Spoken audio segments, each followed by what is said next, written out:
we have a late 2006 Apple MacBook Pro. This one comes with an optical drive, and you have to push a button to get the screen loose to open up the case. This 15-inch came with a 2.3 gigahertz Intel Core Duo, 2 gigs of RAM, and should have a 120 gig hard disk drive. And the AMD Radeon 1600 gave it a pretty nice display. Now this sturdy MacBook has seen better days, and the customer really just wants to pull the data off of it. This is how you open it up. Eject the battery.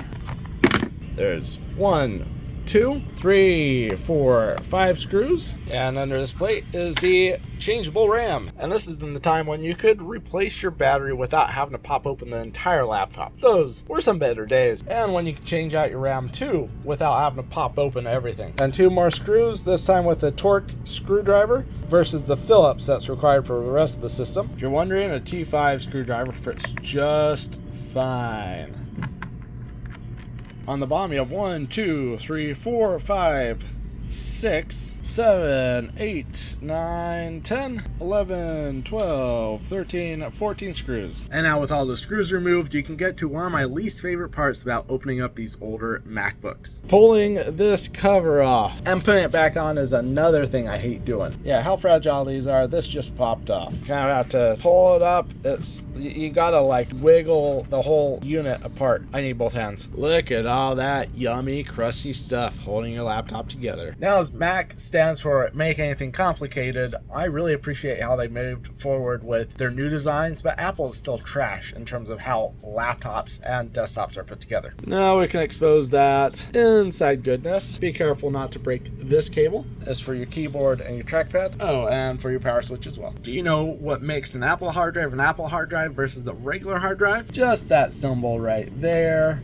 Regular hard drives won't have it. Apple pays to have this logo on there, so you feel like it's an Apple genuine part, when in fact they don't produce hard drives. After using both hands to remove these cables, carefully, we can now remove the mounting bracket.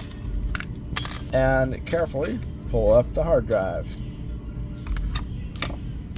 Look, Ma, I found a lost screw.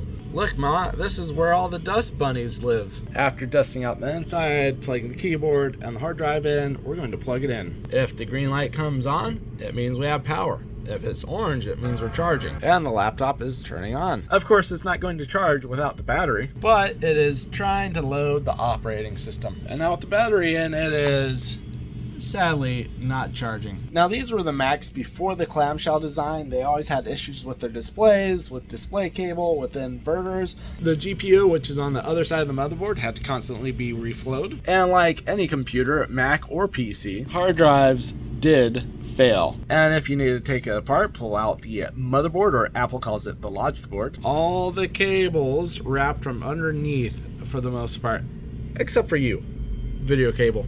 And what's really annoying is the cables for the hard drives are adhered onto here, so you might break the cable by trying to remove it. Now these were quite a headache to work on because Mac likes to make anything complicated, but I'm kind of happy we don't have to deal with these guys anymore.